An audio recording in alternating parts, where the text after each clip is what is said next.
welcome to this week's episode of VoiceBox. Today we are in ESP where we make the show, and today's episode is all about disability in Mongolia. Disabilities can either be physical or intellectual. An example of a physical disability would say someone who's visually impaired. An example of an intellectual disability could be someone who has Down syndrome. Now, sometimes families find it hard to cope on their own with a member of their family who has a disability. So this week we went out and had a look at some of the issues that people with disabilities face in Mongolia and a look at some of the services that are available.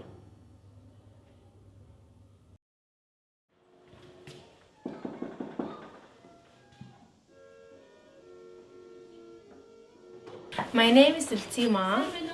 I'm mentoring with APD. I work with APDC since January 2009, and before I used to be a translator, but from the January I started making research about the disability and situation about disability in Mongolia.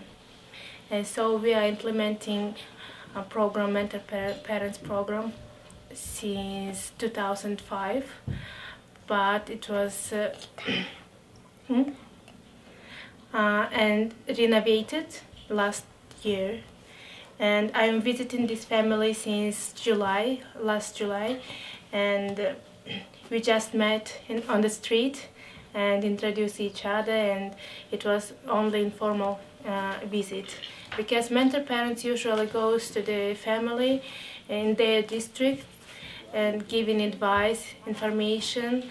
For example, some family doesn't know where to go or whom to go and whom to talk about their problem, about welfare problem, about education problem, health problem, and so we are mentor parents giving advice where to go and whom to ask, what to ask, and sometimes we giving advice how to be independent in the home, how to help to the parents in the household chores. This boy, he is 11 years old, and his diagnosis is CP, cerebral palsy, and he has some tightness in, can I show?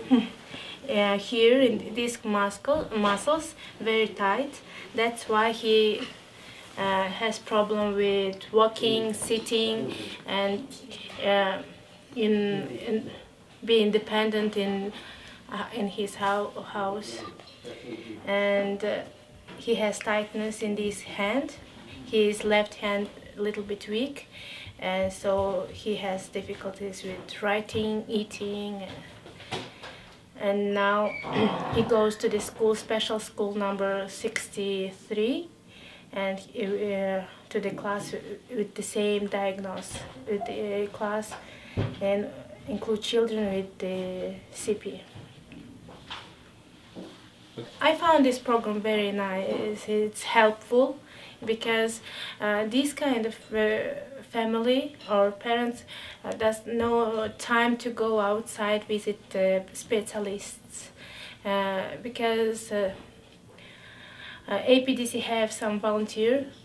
They used to have Belgian volunteer occupational therapist, and now the Indian volunteer, the physiotherapist, they go to the family directly and give their advice in the field, and it means and they train other mentor parents as well in countryside, in rural and local area.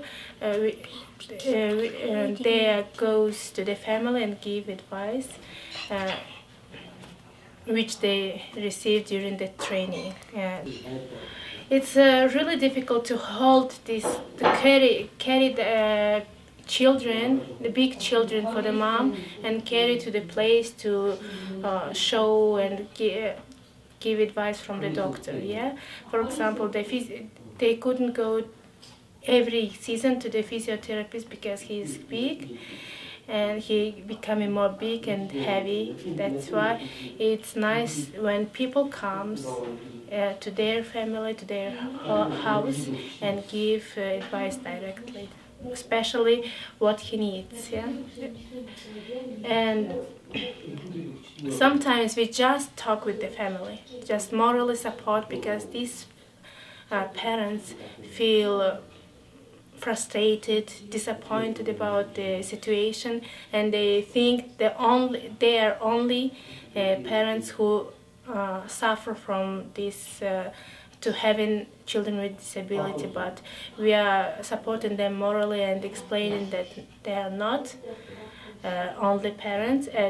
Being having children with disability, it's not suffer, or it's not problem. These children, the same children like we are, yeah.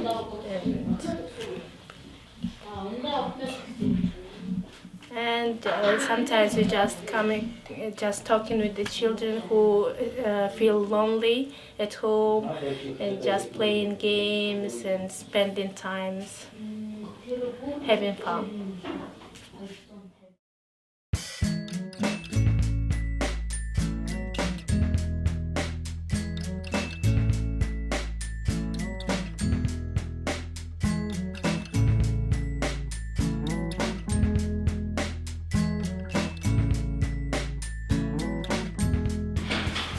My name is Beck and I'm a speech therapist volunteering at kindergarten number 10. Kindergarten number 10 is a kindergarten for children with special needs. We're in Sunside and I want to show you some of the things that happen at kindergarten 10. A long time ago in the kingdom of candy, the lions roamed the streets and kept time. Held on the hour, wind on the minute, rode every second day of the year. So this is one of the 6 classrooms at the kindergarten. The children are of different ages and they have different disabilities. Some of the children have cerebral palsy and some of the children have Down syndrome. Children might also have some hearing or vision difficulties. And the children get to participate in art and music classes, and during the music classes they get to sing lots of different songs.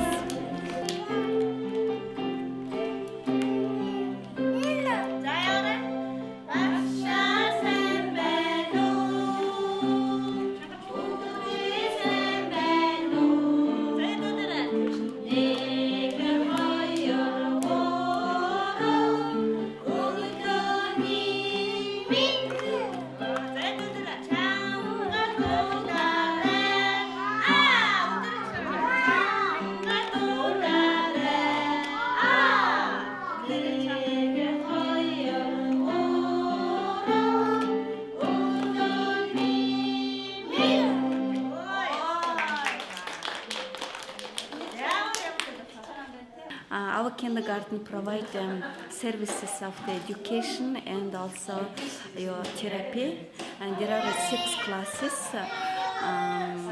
6 classes. Each class has 25 children with cerebral palsy and physical disability, and also Down syndrome. And we provide the therapy, physical therapy, occupational therapy, speech therapy, and also your electro and traditional therapy, medication services. And I just talk about the occupational therapy.